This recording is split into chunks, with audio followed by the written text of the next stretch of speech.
Well, thanks everyone for coming. If you don't know Cory's a former, as of a year ago, year and a half ago, That's right. former Major League Baseball player, turned prolific writer on Twitter. Also has a really cool newsletter called Higher Gear. I'll throw it in the chat if you haven't checked it out. But it's basically the intersection of business and sports, which we'll talk a little bit about today. Cory Gearrin. Cory, anything else you want to share with people? Like maybe share like teams you played for, a fun fact of playing in MLB. Yeah, so I was drafted by the Atlanta Braves in 2007, which is kind of my hometown team. I grew up in East Tennessee. So I got drafted out of college after my junior year. I spent the first half of my career basically with the Braves. Professional baseball career, you're kind of under team control for 6 or 7 years. You don't have much option. It's just like go, be good, and kind of follow the path.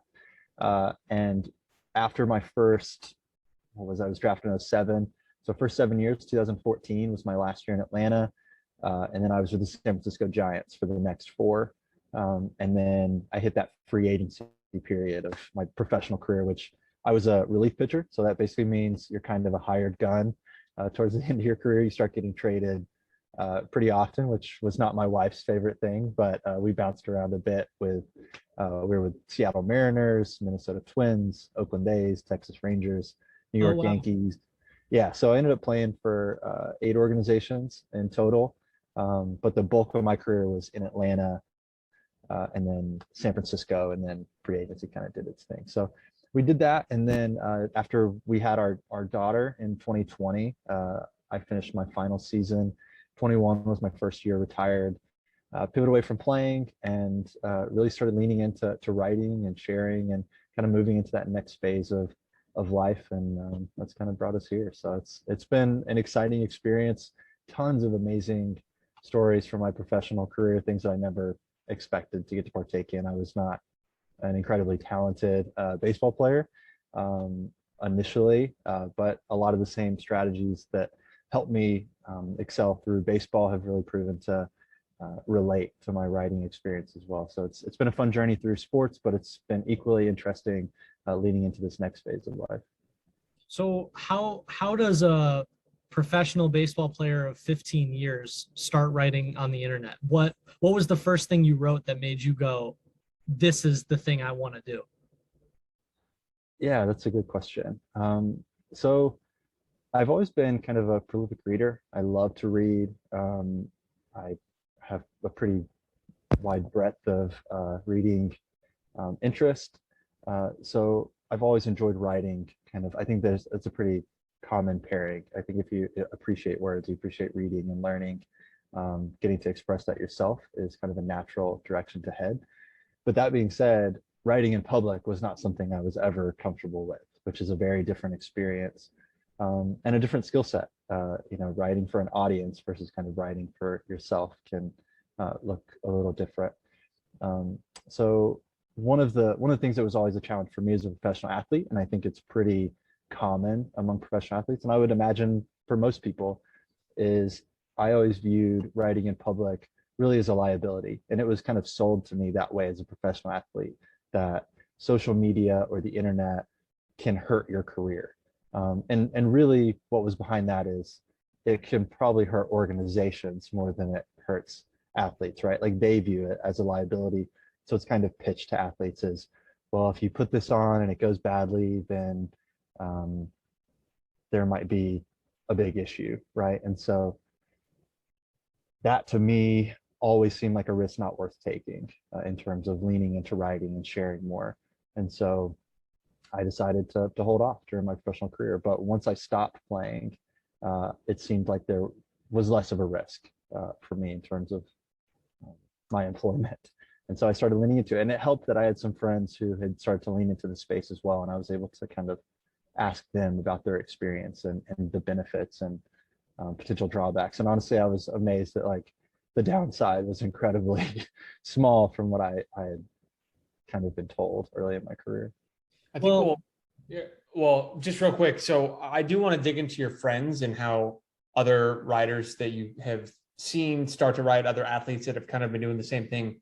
But I think it's such a shame because the idea of if you could have been writing and capturing your major league experience as you got traded from team to team, it's so, athletes are the prime example of the type of person who should be writing on the internet, because they have all these incredible stories, insights that people would be fascinated to hear. And you just don't get that.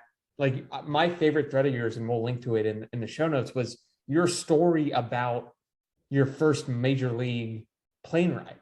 And I think every athlete has stories like that. And so many of them think, one, I can't share it because I could get in trouble, or two, that it's just not that interesting. You know, how did you come to the, I guess, conclusion of, hey, I should go out and start sharing these stories? Were there any particular athletes that inspired you that are writing, or where did that kind of come from? Yeah, so I'll say, I think part of the culture in professional sports, and probably in lots of industries, is this kind of like clubhouse culture, right? Like what happens in here stays in here. And there's certain things that makes sense for, right? But it's not everything. And to your point, the interest level is tremendous. Both, looking back, I wish I had documented it more, right? And I was encouraged by people kind of along the way that were close to me. They're like, oh, you should write this stuff down and like write a book eventually. But like that idea versus sharing it in almost real time, relatively real time, in terms of like, hey, this just happened. Like, isn't this like an interesting, or like, hey, I just took this from this experience. Like, in terms of creating a community and really leveraging the role that you're in for the greatest effect on your community, it's a huge miss for athletes, and nowhere near enough athletes are leaning into these opportunities. But one of the benefits that I had is a good friend of mine through baseball was Sahil Bloom, who I trained with during the off seasons. No way, I didn't know. Yeah, absolutely. So he and I trained at the same facility in Hudson, Massachusetts. I'd gone up there when the place was really just getting started. It was like in 2009. And he had just gone to Stanford to kind of start his career there. And so we knew a lot of the same people. We had spent time together and connected. And while I was out in San Francisco, he was out there. Obviously, after school, he'd started his professional career.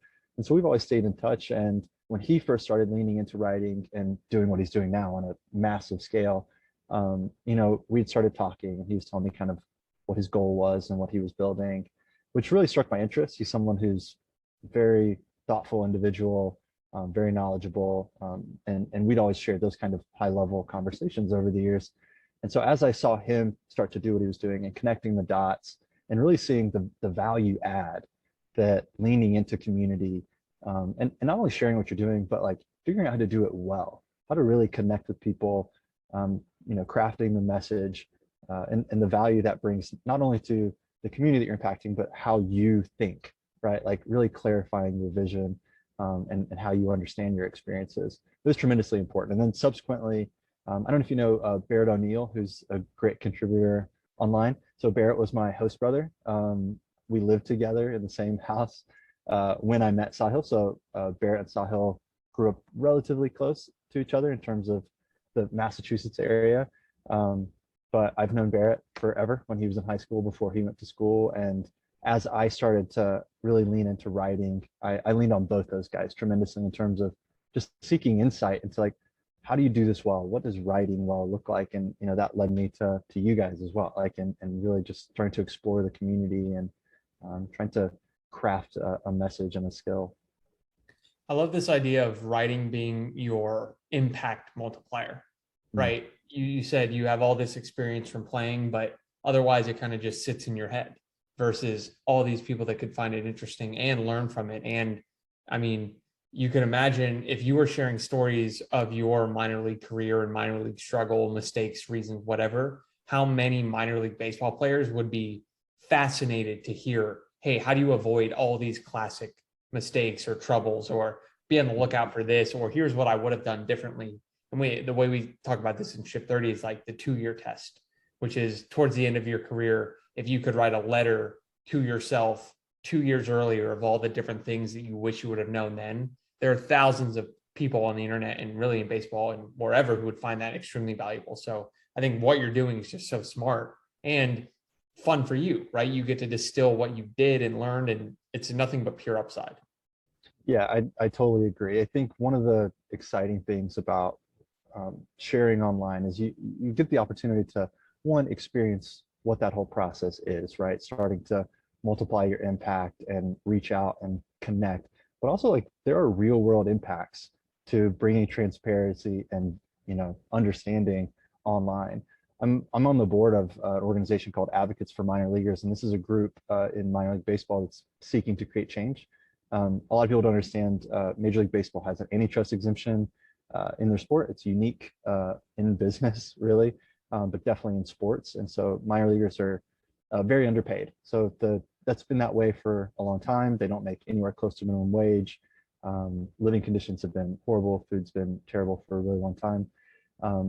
But there starts to be change. And the reason that there's been change is there starts to be transparency online, particularly on Twitter, where players are starting to peel back the curtain and say like, hey, this is what my experience is. This is the food that we're eating. This is where we're sleeping. This is what, my paycheck looks like.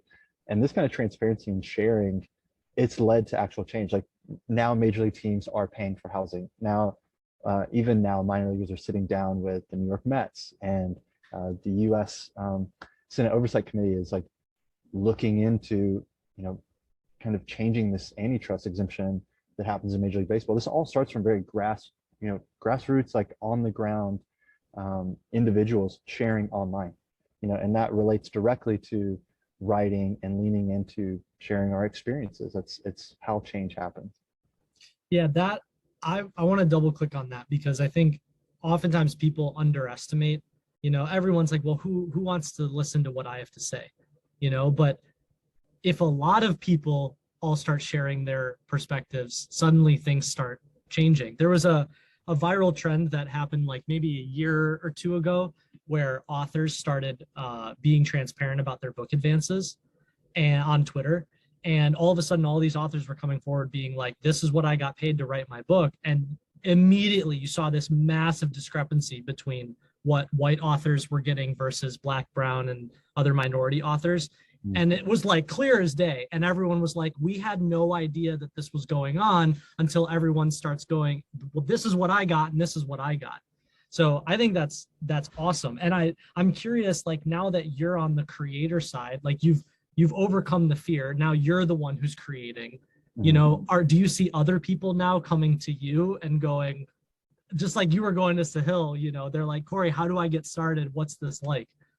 Yeah, for sure. And I think that's probably my favorite part of this whole experience is I think you start with thinking that, well, I'm alone in this. They're like, I'm going to be an imposition, but there's been such like a community, an openness to the community in terms of reaching out. Like the people that have been very forthcoming with like, hey, these are tools that are really helpful. These are books that have been really helpful. Like, this is what I'm doing, or let me connect you with somebody that I know. That's probably been one of my favorite parts about this whole experience is the network, the community. It's very, very positive. And I think going into it, I expected it to be, more negative. I think that the idea about Twitter and writing online and kind of all the platforms is there's this underlying culture of negativity. And I don't think that's been the case at all. Like I would say it's almost been the opposite. There's always going to be some, but my experience in baseball kind of has lended itself to that as well. Like, yeah, sometimes you're going to get booed, but like you just keep moving. Like that's not the majority of the time, and it's not really worth your attention. Like I think you lean into where the value is, and the values and the community and the sharing. And I've definitely had. It's been amazing to me that people who've reached out and said, "Hey, I'm interested in doing this," or people who've just said like, "Hey, I've been reading your stuff," and they're individuals that I would have never expected, my insights to come across their radar, but it has an impact, and the reach is tremendous, and understanding that is very valuable. Yeah, I want to dig into those new opportunities that you've kind of been exposed to, but before we move on from that, I like this idea of almost breaking the seal, where when one person starts writing about their minor league experience like you've had or whatever it is, there's a rush. And a lot of them are going to be reaching out to you saying, hey, I want to do X, Y, and Z. So it doesn't have to be baseball specific, but if you were advising an athlete who's had whether it's a massive prolific career or just a regular awesome major league professional career who wants to start sharing, how do you get them to overcome those mindset kind of bottlenecks that you were able to overcome, and how would you advise them now? Yeah, I mean, I can speak from my experience, and my experience has always been like, just start. I think as an athlete, you have this really high bar that you feel like you have to meet, especially as a professional athlete, like having gone from being a kid playing little league all the way to the highest level. Like your standards start to move up more and more as your skills kind of begin to elevate. And that's a good thing, but it shouldn't apply to everything that way. You need to apply that same vision of like, hey, the most important thing was just getting started. And then you like grow as you go. And it's important to have that growth mindset, but you can't put that high bar that's a barrier to entry at your starting point, right? Like get started, start connecting with people, like figure out what your path is going to look like. But the most important thing is to go and to grow. Basically, just have that vision, and lean into it, and find like what matters to you. Start there. What's something that's important to you that you feel like, and that was my first post that really gained traction, that kind of spurred me on. It was just my story. I basically just started by saying, hey, I started here, I got to here. Here's a couple of things that I learned along the way, and they were meaningful. And I think it resonated because it was authentic. It was like, these are really the things that I took. They were important to me. And if they're important to you, they're going to be important to somebody else. Like we're not islands here, like there are other people who have similar experiences, and you're going to find your people. So get started, be authentic, and be open to, growing along the way. It's so funny how many times that is the answer. It's like, what was the thing that started the journey? I literally just told people what I experienced. It's not rocket science, right?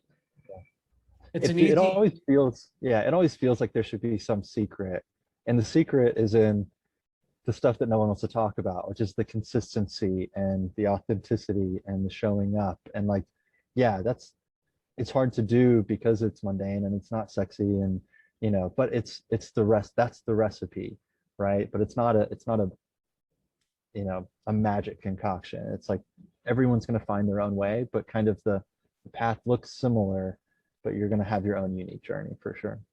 I think the key point of what you just said there was, for so many athletes, they step into writing and they feel like such an unqualified beginner. Mm-hmm. But the easiest way to overcome that is just talk about the thing that you're an expert in, which is your own story, right? Yes, maybe you're a beginner writer, but if you just shared, hey, here's my path to where I am now, you're no longer a beginner writer. You just shared your entire story, and you've kind of overcome that initial friction. And guaranteed, if I were to guess what your next piece of writing was after that, it was probably answering like 3 or 4 questions people had about your story. Of, oh, wow, that sounds like an interesting time. And then you latched onto that and said, well, why don't I go write about that time and that time? And then that compounds and compounds. And then before you know it, you're no longer a beginner. You've shared your entire story and mistakes and lessons and everything. And now people are looking up to everything you're doing. And so if there's an athlete listening who says, how do I start writing if I'm a complete beginner? Talk about the thing you're an expert in, which is your career. Right. And I think, one of the things that really struck me, and it was a lesson I had to learn in baseball, and I've shared this since on Twitter, it was this idea that like, I think we expect someone to come along and say like, you're a writer, or you're a professional baseball player, or you're like, you kind of expect it to be bestowed upon you, like a college degree. And whether that's because of the path we kind of all get put on between like, well, I got to graduate this and graduate that. We kind of expect to be like told this is what you are. But the reality is like, if you decide you're a writer and this is something you want to do, then that's what you are. Like you get to set those terms. Now, what it looks like is going to be different for every person, but leaning into owning that identity, which kind of removes that fear and uncertainty and like, do I measure up? Like all those kind of things that tend to be the impediments that get in our way. I had to do that in Major League Baseball. I got to the major leagues. I still didn't feel like a major leaguer. I had to get to a place where I was like, no, this is who I am. I'm not waiting for someone to give me a contract or tell me you made it or whatever. There's a certain level of stepping into the role and owning it for yourself that you have to do in any field, right? And that's much more about the individual and taking ownership of your life. And writing was no different. I felt like I had to overcome that same barrier to a place where I was like, no, you know what? It doesn't, if I'm not published on this platform or that platform. Like it's in the act, it's in the doing that you find that identity. It's not in whoever decides to say this is what you are, that's what you're not. So and that was very freeing for me. That's I a think that- hard one for people to internalize. And it's a big unlock too. And it's a skill, right? You have to internalize that. You have to build that skill. I want to ask too, like, has anything really tactically changed about your writing now that you've been doing it and you've been at it? We see you've used Typeshare templates, which is amazing. But have you noticed like your storytelling ability or the way that you structure and communicate to people has changed? Yeah, you know what? Using those templates really was a huge unlock for me. I think my first thread that I posted, I didn't use any kind of like template or anything. I was just very authentic with it, and it hit, right? And so I'd done a little bit of like looking into like, how do I structure this to be effective? But it was really long, and I'm thankful that people like stuck with me through the story. Ideally, it's because it was authentic and engaging, but moving forward and looking like, how do I do this consistently? Starting to use templates to say like, oh, this is a really effective way to structure how I'm going to tell this story was incredibly helpful. You know, some of the reading that I've done, and I've tried to continue to educate myself reading writers that I appreciate, their method, like how they use language, how do they use structure, things like that, just to hone in on improving what I'm doing.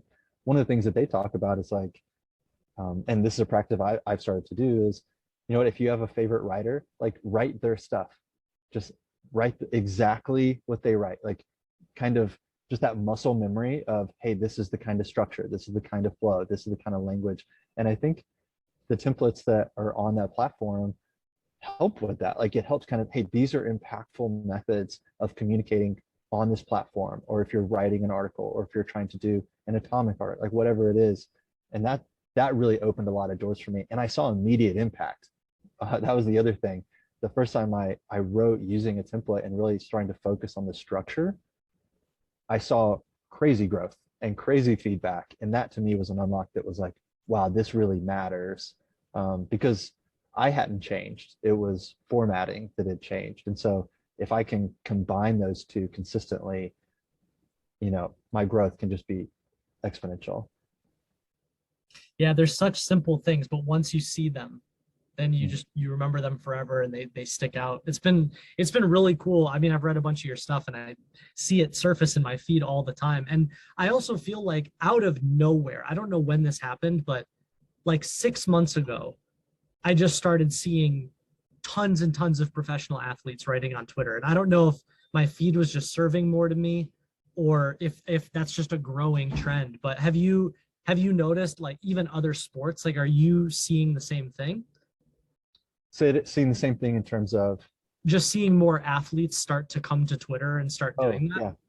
Yeah. So I think what's really interesting is that a lot of the things that are happening in sports right now are relative to what's happening in terms of writing and sharing online. Athletes are starting to understand the value of owning your brand, understanding the value of connecting with community, building a community, starting to, you know, share and grow your reach, right? Which historically have been through the teams. You've always had this like middleman or through a, you know, a publishing distribution kind of platform, like your magazines or newspapers or whatever. You know, the internet's been around for a while. That's nothing new. These platforms have been around for a bit, like that's not new. But the understanding in terms of individuals recognizing the power that they can have, the reach that they can have, and getting back to the earlier point of really leveraging their opportunities while they're in it and maximizing their, you know, potential long term by growing these communities and leaning in. I think that has changed. The culture in sports has changed, and it's really been led by, you know, guys in the NBA, guys in the NFL who've kind of stepped out beyond just the sport. You're starting to see more and more athletes become bigger than the sports that they're in, and that's an important thing to recognize happening. And I think you see it more and more on social media. And I know on Twitter, I've had more and more athletes reaching out and that have been coming on to my feed as well. I'm like, oh, wow, I didn't even know this guy was doing this, or this woman was like starting to connect in this way. But it's happening, and I don't think it's going to be changing anytime soon. Yeah, I think the rare one is actually the athletes doing the writing. You Mhm. see a lot of them with YouTube channels or Instagram, Snapchat, because it feels like that's where the athlete should be. But the athlete who I think writing is an even bigger multiplier than video or any other content, because it develops almost a more intimate relationship. You can feel exactly the way they tell the story in a more captivating way. So I think And, that, yeah, go ahead. and another thing I would say is like broadly, it's really interesting how many athletes go, okay, I want to own my own IP. You know, I like the ones that you said, Cory, that are starting to move in this direction. The first thing they think to do is like, well, then I'm going to start like a tequila company, or I'm gonna sell physical T-shirts, right? They still kind of think in the analog world. And I'm sitting here and I'm like, could you imagine if LeBron James had a paid newsletter? That's a 99.9% margin business. Like I think there's still this massive unlock for athletes, for musicians, for all these people where when they start to think of ownership, they immediately go to like physical products and stuff. And it's like, you're missing the biggest opportunity here. Like, why would you not go create digital products that you own the whole thing? And so I guess as a segue to that, like, I'm curious how you're thinking about it. And now that you're out of playing professional baseball and you've got a newsletter and you're moving in this direction, like what are some of the things down the road that you're thinking about? Yeah, I mean, one of the big reasons I wanted to lean into this space was kind of, piggybacking off that insight, is because I recognize the value and how many different kinds of doors it can open. And this really has been an exploratory period of my career. Like I was on this path, very singular path, very focused in terms of like getting to the major leagues, getting to the highest level, maximizing that opportunity. But then once you're done with that, it's really kind of all the doors are open, right? So like, where do you want to go? What do you want to do? And what's been so exciting about writing and sharing online is that you're able to connect with so many people in so many different areas. And I've had opportunities open all over the place, both from, the media front, from within baseball, outside of baseball, investing, venture capital stuff, all because, hey, you're sharing from this area of expertise that actually relates. I think that's what people discount as well, is you think that your thing only, works in a certain stream of thought or a certain industry, and it doesn't. And people are looking for that range. People actually want people that are able to think clearly and communicate clearly, which I believe sharing on Twitter and writing online, on any platform, exhibits better than any other platform, right? I think, talking more about the Instagrams or the YouTube, whatever, I think the insight that you gain into the individual, through writing and through the written word kind of cuts through a lot of the things that feel more polished, right? Like an edited video or things like that. Like those tend to not feel like you're getting direct insight to the individual.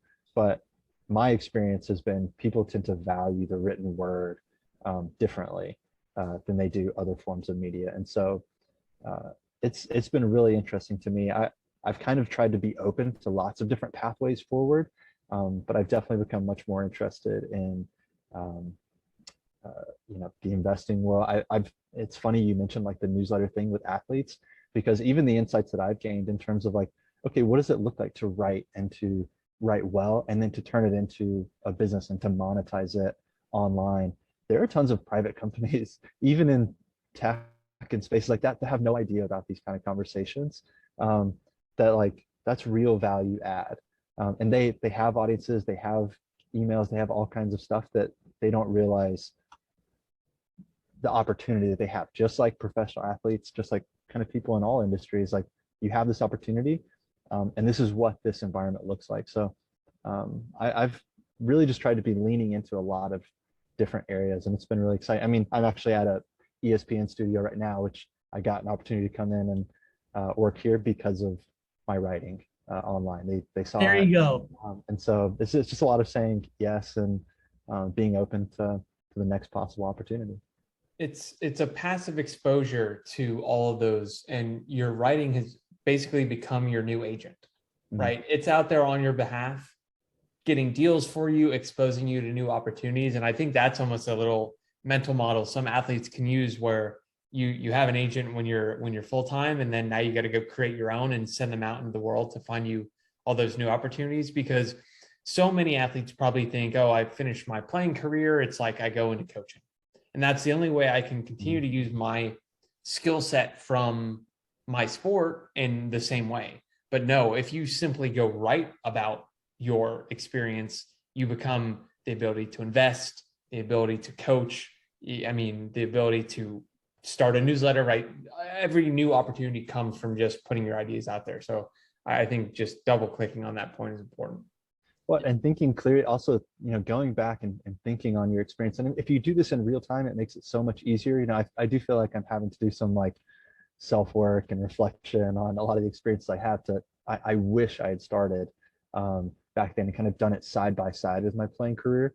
But as you think through those experiences, and as you think through like the lessons that you learned and how you communicate that clearly, like that's a direct reflection of the application in other ways.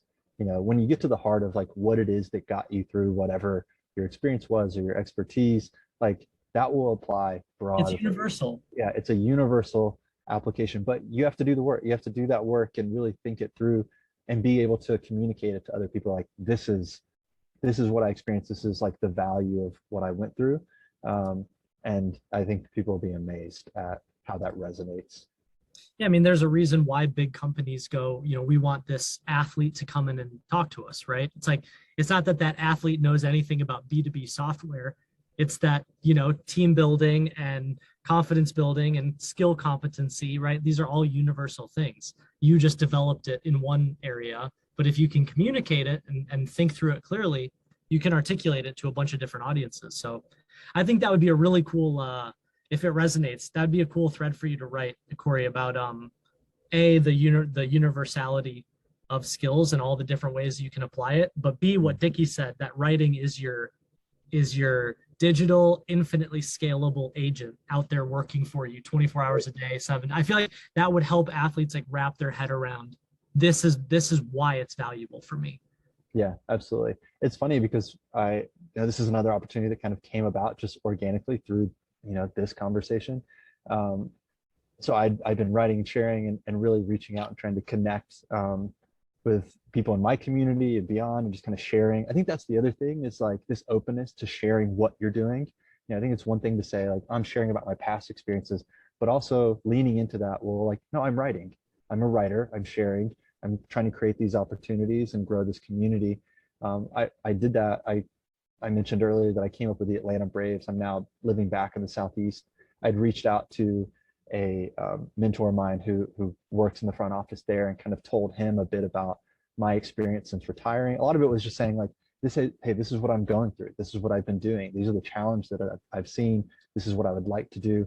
And it led to a conversation about creating a program within Major League Baseball and starting, with the Atlanta Braves to educate players on this, right? So it's, hey, how can we teach players to, one, take control of their playing careers while they're in it, right? But also like introduce them like the value of networking. Like if you're interested in a certain kind of business, like how sharing your experiences that you're going through here and relating it to what your passions and interests are, like how to grow that network organically while you're in it as you're coming up through it.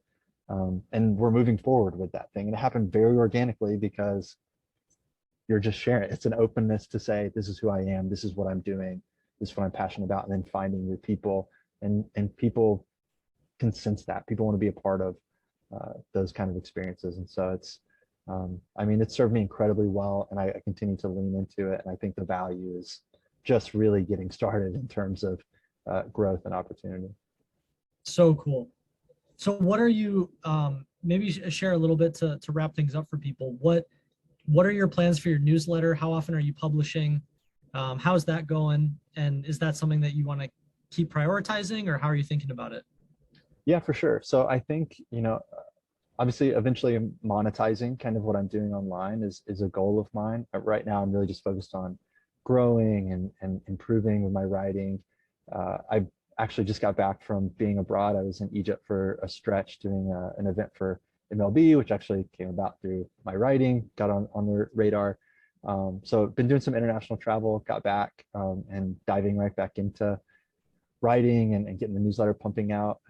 So the goal is to continue to grow, to continue to improve, keep working on my skills and connecting and looking for opportunities. But kind of at the same time, I started an MBA program through University of North Carolina that I'm kind of doing side by side in terms cool. of trying to grow, my business acumen and understand kind of just structural things.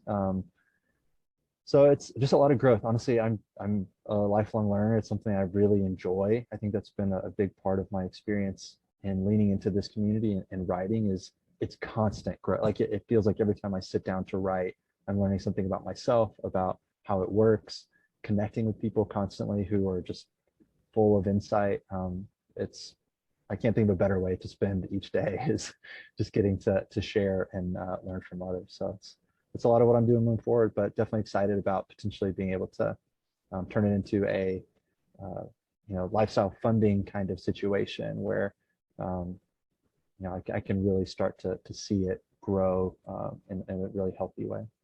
And I think two points on that are if we go down this agent where your writing is now your agent, you don't have to pay them. Well, you don't have to pay them 10% or 20% of Right. whatever it was for them to go find all those new opportunities. And you can play this sport forever, right? You can be writing for 57, however long, that your playing career wraps up and you don't have to just go in coaching or whatever it is. It's start exposing yourself to all these new opportunities and you're a testament to what's going to happen. And think about how quickly relative to your 15-year MLB career that your writing and the opportunities that have come from that have come in just the last year. Now compound that weekly, daily, monthly, yearly for the next 15, 20, right? It's pretty exciting where things could end up. Yeah. And I think, to your point, one of the things from just in sports in general, right, is so many times athletes are kind of put in this like, well, you're the athlete, someone else will handle the business, someone else will handle the PR, just focus on your thing, which you kind of understand as you're an athlete, but then as like you mature and get older, you're like, oh, these are all things like I really should have an understanding at the very minimum about, right? But that tends not to be the case. And so once you're done playing, you're kind of left in a space of like, well, now how do I do that, right? So if you can start earlier, and I don't know how much you guys keep up with baseball, but it's actually a big story in baseball right now. Freddie Freeman, who was with the Atlanta Braves and went to the Dodgers, went through free agency this last year, and come to find out his agent didn't tell him every deal that was on the table. He ended up taking a deal that he didn't really want, and now it's like this big drama thing, and he fired his agent. The reality is like that probably happens more than people realize, both in professional sports and other industries. And I think we're just at a place in time, socially, where people are leaning into taking more control of their lives and saying like, if someone's going to have a say, I want to have that say. It's my life, and it's also something that I can do. And I think that's been a big growth point for me, is leaning into saying like, okay, this is something that other people told me they were going to handle, and I kind of just went along with that for a really long time. But it actually is something that we can all take ownership of, and this is an excellent example of how that happens. Putting your work out there, letting it speak for you, and then they're not really being a middleman, right? It's, hey, I will decide what opportunities I get to pursue, what options I want to, go for or not. And then seeing how fulfilling that can be and how empowering it can be. It's pretty amazing. I wish I'd learned it 15 years ago. Me too. Yeah. Me too. If I could have started younger, I would have. We got to get you in a cohort of Ship 30, Cory. That would be a lot of fun. You could go through and write some atomic essays. If you're ever up for it, obviously you're invited. I'll definitely do that. I think I tried to get in the last one and I missed it by like a day or two. So I'm going to get in the next. All right, we'll get you in August. I'll DM you. We'll take care of it. That's awesome. All right. That sounds great. Cool. Well, Cory, this is awesome. I really appreciate you taking the time. Where can people go to follow you on Twitter, subscribe to your newsletter, any of that good stuff? What do you want to send them? Yeah. So on Twitter, I'm Cory Gearrin, CoryGearrin. I'm on LinkedIn, Instagram. Like you guys referenced, the newsletter is Higher Gear. So it's kind of a cross point between some deep dives that I'll do based on my background in sports, but also just more generally talking about what's happening in sports and business, and just sharing insights from things that are kind of coming across my radar that are really interesting. I have a pretty deep background in professional sports, but even on the inside, I was on the executive board for the Major League Baseball Players Association. Like I said, I'm involved on the board with the advocates for minor leaguers. So a lot of what I'll talk about is kind of, no pun intended, but like inside baseball, like kind of what's happening under, the undercurrents that most people don't recognize in terms of changes that I've just had a ton of insight and experience with. So if you want to hop in, plenty of sports stuff, but also things that are more, higher level business interests. Super cool. Thanks for making the time, Cory, even despite you being busy and at ESPN. I appreciate you hopping on. Yeah, I Awesome. appreciate it, guys. Thanks for having me. Cool, Cory. Talk soon. All right, everyone. That's it for today. We will see everyone next week, and have a good weekend. Awesome.